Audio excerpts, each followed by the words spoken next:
واحد جه قال لي والله العظيم انت عامله لنا دوشه في دماغنا، احنا اصلا ما بنستخدمش المنطق ده خالص. قلت له كذاب كذاب كذاب كذاب.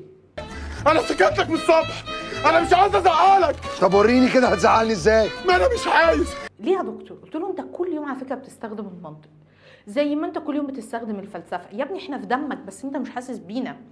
قال لي ازاي؟ قلت له هو انت مش بتفكر؟ قال لي اه. قلت له يبقى انت بتستخدم المنطق بمنتهى البساطه. بص كده، قال لك الانسان بيفكر عنده مشكله، عنده حلول، بيقعد يحلل الحلول دي لحد ما يختار الحل الانسب. هو ده منطق. انت دخلت دلوقتي لقيت الفيس منور جميل حلو، اليوتيوب كده فيه بهجه، فقالوا لك دكتوره زينب عاطف موجوده. ده منطق، مقدمات ونتيجه، تبا لتواضعي. انت حضرتك داخل السنتر لقيت بره اعداد غفيره، فاستدليت ان دكتوره زينب عاطف جوه، ما ده برضه منطق تبا لتواضعي. شكرا.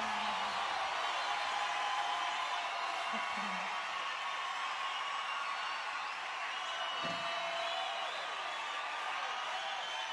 شكرا.